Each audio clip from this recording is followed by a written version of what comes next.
puasa ini saudaraku adalah ibadah yang paling besar pahalanya. Hadis sahih riwayat Imam Bukhari, kata Nabi SAW, Allah subhanahu wa ta'ala berfirman, kullu amal ibnu Adam lahu illa siyam fa innahu li wa ana ajzi bihi. Semua amal ibadahnya anak Adam sudah saya tentukan kadar pahalanya. Dalam riwayat yang dikatakan 10 sampai 700 kali lipat. Kecuali puasa. Puasa itu milik saya akan balas langsung. Apa kata para ulama hadis? Ibadah yang paling besar pahalanya tidak ada yang kalahkan puasa. Dan kita kemarin Ramadan sebulan penuh dipaksa terbiasa puasa. Hari ini puasa, besok puasa, lusa puasa, sebulan penuh. Kalau kita tidak bisa mengemudi mobil, teman-teman sekalian, kita cari tempat mengemudi mobil, bayar supir yang paling hebat. Kemudian sebulan, orang kalau naik mobil tuh belajar mobilnya seminggu, 2 minggu sudah hebat tuh. Udah selesai bisa bawa mobil. Ini sebulan non-stop. Dan biasanya training mobil itu 2 jam, 3 jam maksimal selesai. Ini enggak, 24 jam, dari 24 jam, tidak tidur-tidur, belajar bawa mobil terus, sama 1 bulan. Kira-kira pasti dia mahir kan? Otomatis dia pasti lebih mahir. Bermanfaatkah hasil training bawa mobilnya kalau dia nggak pernah sentuh setir mobil setelah itu? Tentu saja jawabannya enggak. Gitu kan? Sudah enggak, karena memang dia tidak memanfaatkannya. Begitulah rasionalnya orang-orang yang tidak memanfaatkan puasa yang sudah dibiasakan Ramadan untuk puasa-puasa sunnah 11 bulan ke depan. Ini mutiara ini. Terbiasa puasa kemarin, kita raga dan jiwa kita sudah terbiasa ditinggalin. Ini rugi sekali.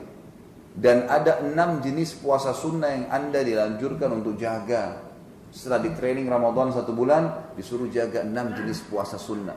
Yang pertama tentu sudah lewat ya kemarin. Sayang ya kalau orang tidak sempat lakukan. Tapi insya Allah Anda berdoa kepada Allah yang kalau tidak sempat lakukan agar mengerjakan tahun depan. 6 hari bulan Syawal. Yang kata Nabi SAW dalam hadis Bukhari, siapa yang puasa Ramadan diikuti 6 hari saja dari bulan Ramadan. Garis bawahi kata-kata saya saja ini. Maka pahalanya sama dengan puasa setahun penuh non-stop. 365 hari puasa, tidak pernah berhenti. Hari ini puasa, besok puasa terus. Hanya dengan puasa Ramadan sebulan penuh tambah 6 hari bulan Syawal. Ini walaupun sudah lewat, coba ambil istifadahnya saja, manfaatnya. Jadi saya kalau di Jakarta kemarin saya bilang, kalau ada satu orang kerja di perusahaan, pimpinannya bilang begini, untuk Januari, siapa yang bekerja on time, datang tepat waktu, kerjakan semua pekerjaan 1 bulan Januari, kemudian dia tambah 6 hari Februari lembur. Gajinya setahun saya kasih. Kalau dia dapat gaji 5 juta per bulan, 60 juta dapat cash. Tidak usah kerja 12 bulan, kerjanya cuma 5 minggu. Kira-kira bagaimana pegawainya? Hah? Lembur atau enggak? Coba lihat tuh. Ini rasional, tarik ke Ramadan. Nabi SAW mengatakan siapa yang puasa Ramadan tambah 6 hari saja dari bulan Syawal. Udah sebulan kamu terbiasa jiwa dan ragamu nih tambah 6 hari saja. 6 hari itu lagi bisa dicicil. Bisa hari ini, bisa minggu depan, bisa lusa. Anggaplah 1 minggu pertama alasannya masih banyak ketupat. Masih banyak undangan. Masih ada 3 minggu. Bisa digabung dengan Senin Kamis. Senin Kamis, 3 minggu. Selesai itu 6 hari bulan Syawal. Ada orang subhanallah nggak mau puasa. Kenapa akhi? Kenapa ukhti? Kenapa wahai muslimin dan muslimat tidak puasa nih? Gitu kan? Sayang sekali. Cuma 6 hari dapat satu tahun non-stop loh ini. Seperti kita puasa non-stop. Tapi alhamdulillah bersyukurlah orang yang sempat lakukan. Kalau tidak sempat maka berniat dan berdoa sama Allah mudah-mudahan tahun depan bisa dilakukan. Yang kedua, puasa sunnah adalah Senin Kamis. Sering kita dengar puasa ini. Tapi pertanyaannya kenapa orang tidak mau lakukan? Saya heran terus terang ya. Ada apa gitu? Teman-teman sekalian, tidak ada orang meninggal karena puasa. Kecuali ajalnya datang. Orang yang puasa itu jauh lebih sehat. Dan kalau syaitan sudah mulai menggoda, baca a'udzubillahi minasyaitonirrajim. Semua kita ini kalau tiba hari Senin atau hari Kamis mau puasa pasti syaitan bilang hari panjang, panas, haus, ada janjian, ada ini, ada itu, macam-macam. Sampai kita mengatakan iya ya, minum air batal. Ini sampai kapan antum mau berargumen begini nih? Sampai kapan anda mau mengatakan oh iya ya ada janjian, oh iya ya panas ya, oh iya ya begini. Ibadah lewat terus ini. Sementara ibadah itu kalau lewat 1 kali tidak bisa diperbaikin, nggak bisa. Orang kalau hari Kamis kemarin Ini kita di hari Senin kemarin. Tidak puasa Senin, nggak dosa karena puasa sunnah. Tetapi kalau sekarang saya sudah jelaskan, atau saya akan jelaskan nanti fadilah puasa Senin Kamis. Kalau sekarang baru Anda tahu dan Anda bilang, ya coba kemarin saya puasa, udah nggak bisa. Atau mau minta kembali hari Senin kemarin nggak bisa. Buku amal kita Senin kemarin tanggal sekian orang ini tidak puasa. Dan sampai hari kiamat kita akan lihat buku amal kita dan tidak bisa lagi. Tentu beda derajatnya antara orang yang puasa dengan tidak. Itu sudah cukup membedakan sekian banyak derajat di surga gara-gara dia puasa, kita tidak puasa. Dan motivasi diri kita, kalau puasa itu maghrib nggak kemana-mana. Maghribnya nggak kemana-mana, datang kok. Kalau syaitan godain, ntar maghrib. Habis maghrib mau minum 70 gelas silahkan. Mau makan apa saja silahkan. Sabar. Emang begitu. Kenapa nggak puasa Senin Kamis, ikhwan dan akhwat sekalian? Apa yang membuat Anda tidak puasa? Dengarkan sabda Nabi SAW dalam hadis riwayat Tirmidzi. Waktu beliau ditanya, kenapa Anda puasa Senin Kamis ya Rasulullah? Beliau mengatakan, innal a'mala tu'radu fi kulli yawm itsnin wal khamis wa uhibbu an yu'rad amali wa ana sha'im. Setiap hari Senin dan Kamis amal dilaporin kepada Allah dan saya ingin pada saat dilaporkan saya sedang puasa. Artinya saya sedang melakukan ibadah yang sangat besar pahalanya. Kenapa kita nggak puasa? Penting sekali itu puasanya. Dan kita punya, kalau ada yang bilang, oh saya meeting, oh saya ada berhadapan dengan lapangan kena panas. Ibu-ibu mungkin bilang saya punya arisan dan seterusnya. Atau ada undangan keluarga lah dan segalanya. Pertanyaannya, kenapa sih kalau beraktivitas sementara kita puasa? Apa masalahnya? Ramadan kemarin sudah mendidik kita itu kan. Orang tetap bekerja tapi bulan puasa bisa tuh, gitu kan? Bisa ketemu, bisa meeting, bisa ini, bisa itu dan seterusnya. Dan kenapa kalau kita undangan atau ada undang orang lain atau ada acara, kenapa nggak dibuat pada saat buka puasa? Kan bisa sebenarnya, gitu kan? Bisa sebenarnya. Dan kalaupun ada orang mengatakan ya saya tidak bisa, harusnya pagi hari. Baik, Anda punya 7 hari sepekan. Allah cuma minta 2 hari nih, Senin Kamis. Yang 5 hari masih ada. 5 hari, Selasa, Rabu, Jumat, Sabtu, Ahad. Ini pakai nih. Ini 2 hari blok untuk itu. Perhatikan matematikanya begini. Kalau kita punya 1 tahun 12 bulan, 1 bulannya itu kita keluarkan kena Ramadan, wajib puasa. Ada 11 bulan tersisa. Betul nggak? Baik. Kalau kita puasa Senin Kamis, setiap pekan ya 2 hari, Senin Kamis. 1 bulan kita punya 4 pekan. Berarti berapa hari kita puasa? 8 hari. Baik, 8 kali 11 bulan tadi 88 hari. Artinya kalau kita puasa Senin Kamis, ini teman-teman yang biasa cicil langsung paham nih.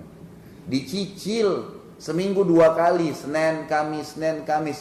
Dalam 1 tahun kita tidak sadar, tidak rasa, tidak pakai hitung-hitungan, gitu kan? Kita langsung mendapatkan pahala puasa 88 hari non-stop. Itu hampir 3 bulan non-stop tuh.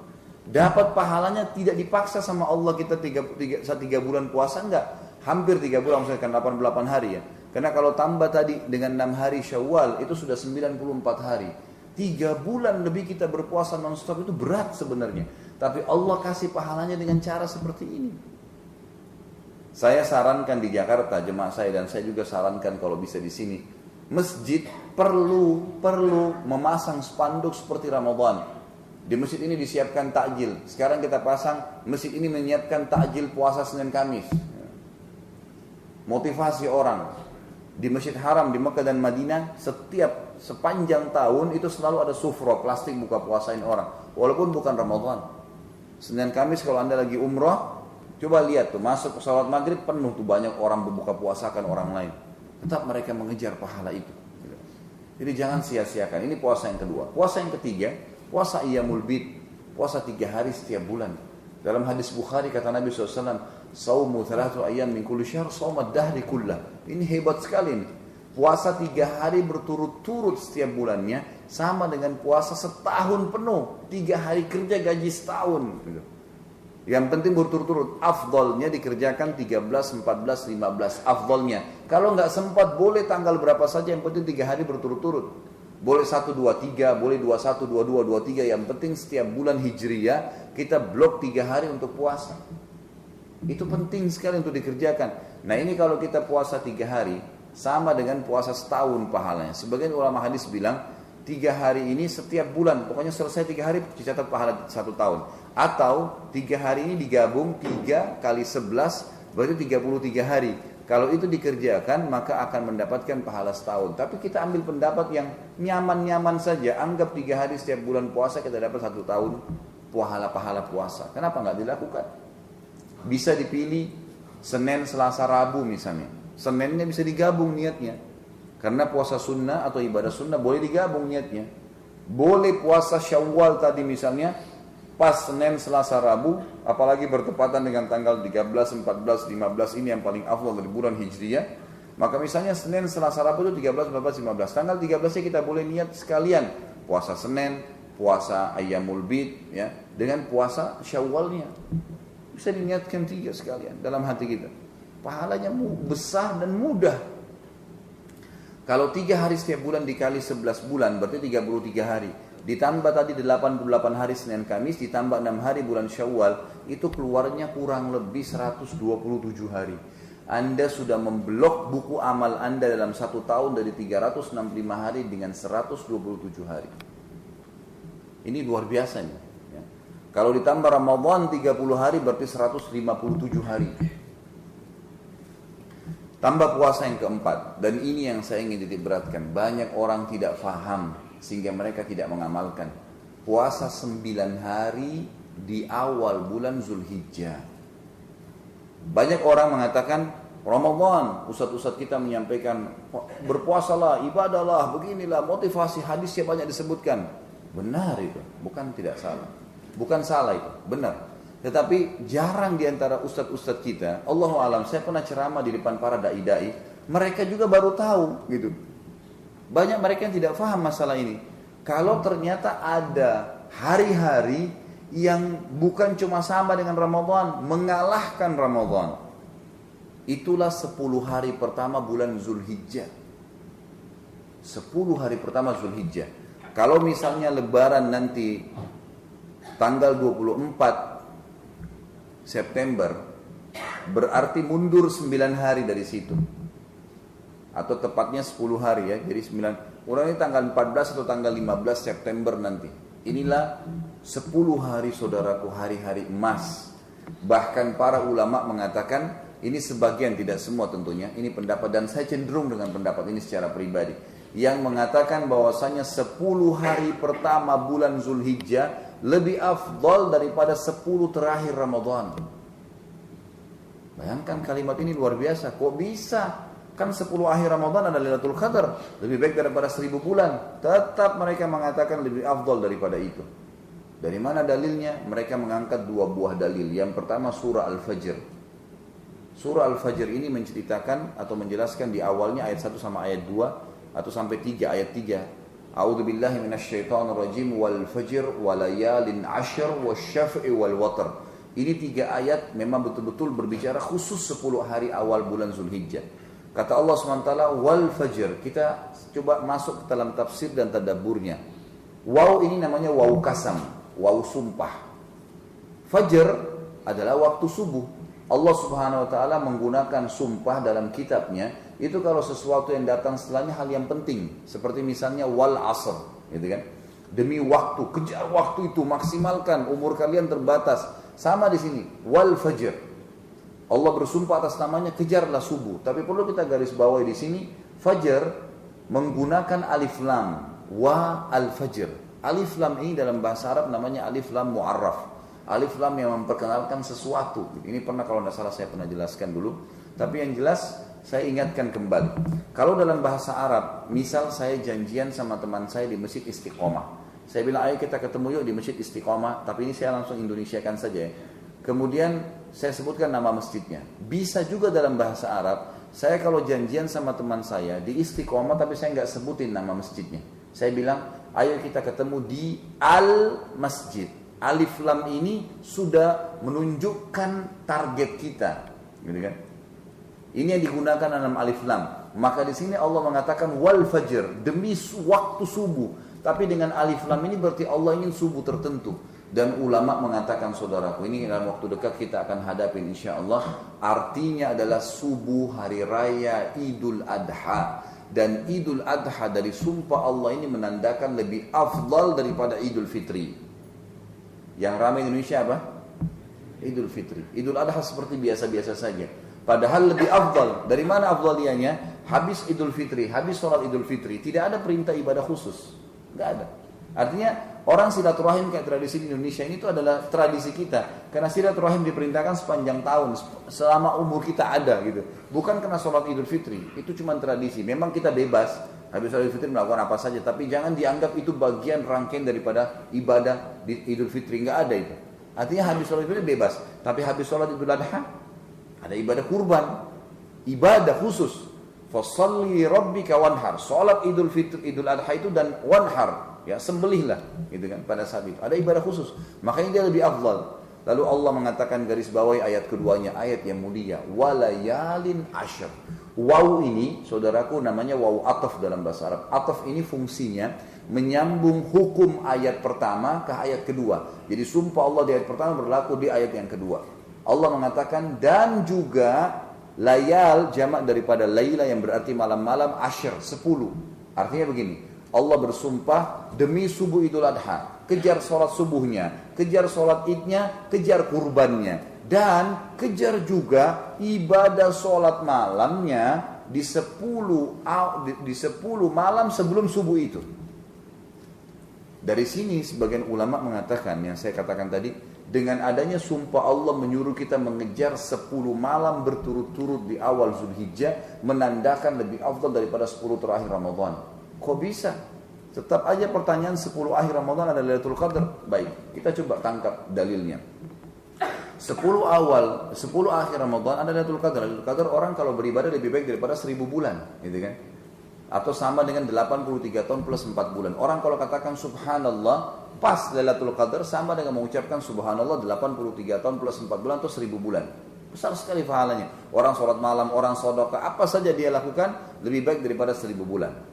Bagaimana dengan 10 awal bulan Zulhijjah? Akan ada hadis Bukhari saya jelaskan, tapi saya lanjutkan dulu. Allah mengatakan dalam ayat ketiganya wasyaf'i wal watr, dan fokus lebih banyak lagi di tanggal 8 dan tanggal 9-nya, gitu ya. Baik. Dari mana dalilnya dia lebih baik daripada 10 akhir Ramadan, saudaraku? Tentu di sini bukan menganggap Ramadan itu ya tidak baik, enggak. Ini kita lihat afdaliyah, mana yang lebih baik lagi, gitu kan. Dalam hadis Bukhari kata Nabi SAW, "Ma min ayyamin al-amalu salihu fihi ahabbu ila Allah min hadhil ayyam." Tidak ada hari-hari sepanjang tahun. Kata Nabi SAW, ini hadis Bukhari. Tidak ada hari-hari sepanjang tahun. Di sini kata ulama hadis termasuk Ramadan, di mana amal saleh kalau dikerjakan di dalamnya di hari-hari itu lebih Allah cintai. Maksudnya lebih besar pahalanya, lebih afdal dibandingkan amal-amal saleh walaupun sunnah yang dikerjakan di 10 awal bulan Zulhijjah. Ini hadis Nabi SAW. Banyak orang tidak paham hadis ini. Lalu kata para sahabat, ya Rasulullah, walal jihadu fi sabilillah. Kalau yang anda maksudkan tadi, ini makna hadisnya, sepanjang tahun gak ada amal saleh yang dikalahkan, ya, terkalahkan yang dikerjakan di 10 awal bulan Zulhijjah. Itu bagaimana dengan jihad? Karena senyum saja dengan seorang muslim, sedekah dengan 1000 rupiah, memberikan segelas air tepat di 10 awal Zulhijjah, itu perbuatan yang paling Allah cintai, mengalahkan ibadah-ibadah di bulan-bulan lain. Maka sahabat mengatakannya, Rasulullah, jihad di jalan Allah. Jihad ini berat, keluar, meninggalkan istri, meninggalkan anak, meninggalkan pekerjaan, masuk medan perang, bisa ditangkap oleh musuh seketika, nggak ada kamar mandi, makannya susah. Banyak masalahnya, tapi begitu mati terbunuh, mati syahid, masuk surga tanpa hisab.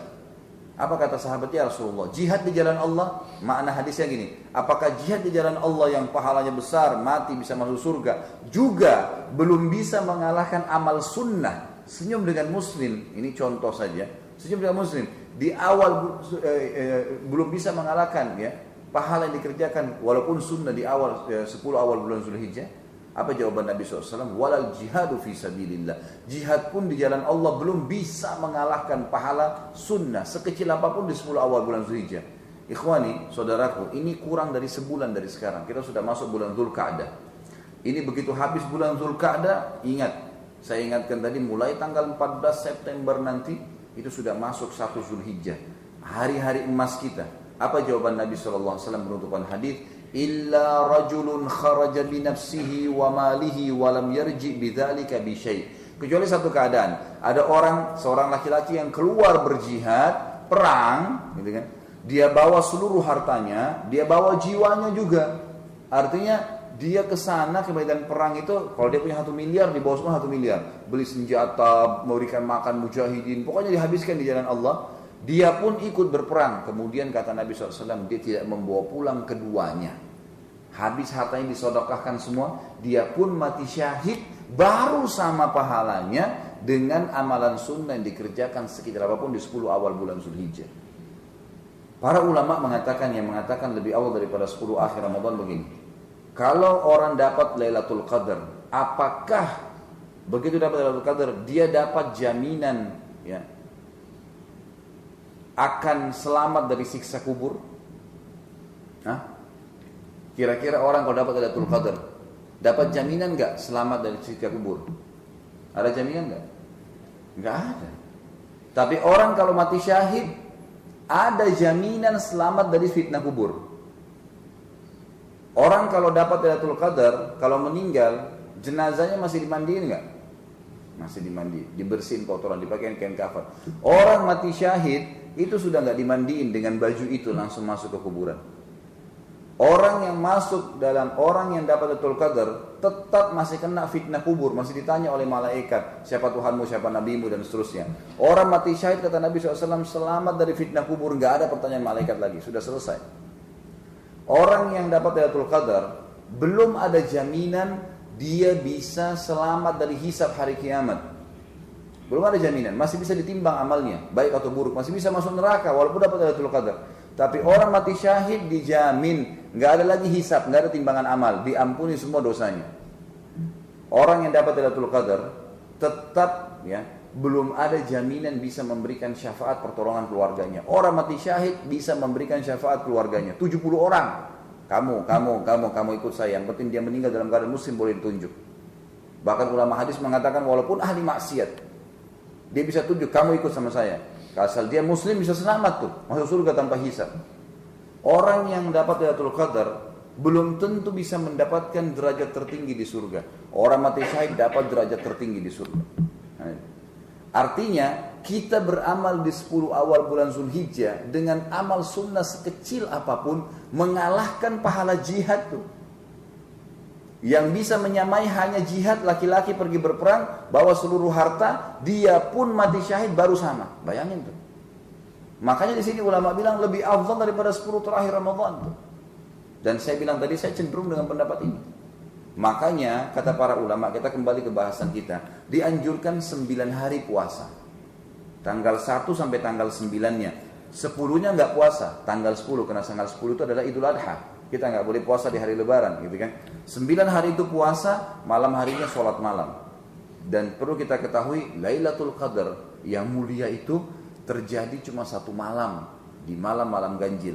Di sini Allah mengatakan walayalin asyr, 10 malamnya itu semua kejar, bukan 1 malam, semuanya kejar. Semuanya lebih afdal daripada jihad. Jangan sia-siakan nih. Maka kita dianjurkan puasa. Kalau Anda bisa puasa 9 hari, alhamdulillah. Kalau tidak bisa, maka tentunya kita boleh puasa berapa hari saja. Kalau juga tidak bisa, maka minimal jangan kehilangan tanggal 9-nya, yang dikenal dengan hari Arafah. Dalam hadis Bukhari dikatakan, waktu ditanya Nabi SAW tentang puasa hari Arafah, beliau mengatakan yukaffiru sanatal madhi wal baqiyah. 1 hari puasa itu, hari Arafah, bisa mengampuni dosa-dosa setahun yang lalu dan setahun yang akan datang. Belum dikerjakan sudah diampuni. Itu luar biasa, gitu kan?